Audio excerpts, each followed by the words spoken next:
Last week I was triggered by something, and it was just a passing comment in a conversation with someone, and it triggered. It was really curious how it triggered me, and I was aware at the time that it triggered me, and it evoked an emotion in me. It just came out of nowhere. It was very interesting of the response that I had.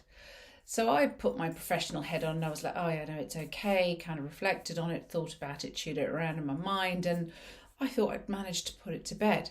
That was all fine until about an hour or so later, when I was interacting with my family, and I recognised that I was being petulant. It's the best way to describe it. My inner child, something had released it, and I refer to that something as my not good enough gremlins.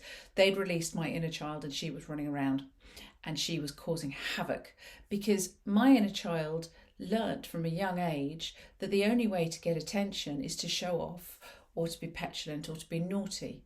And whilst I wasn't showing off and being naughty, I was definitely being petulant, and sort of little jokes that might have been made within the family, which normally I would have found very entertaining, I was taking deeply personally.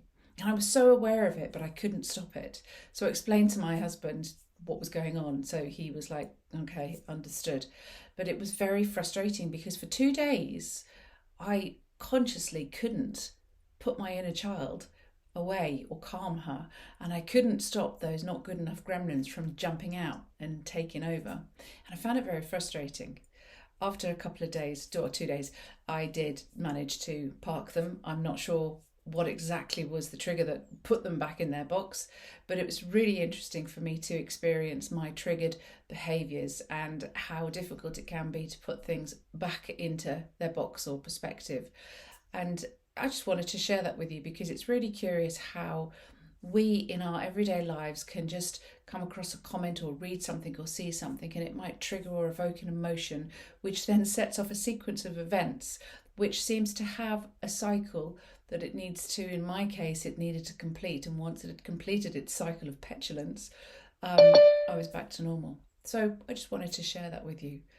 If you feel that you experience something like this, and you want to talk to somebody about it so that you can understand your patterns of behaviour, it is helpful speaking with a counsellor, and I'm here to support you if you would like. You take lots of care out there, and make sure those not good enough gremlins don't take over, because they are not helpful. Thanks for listening. Bye.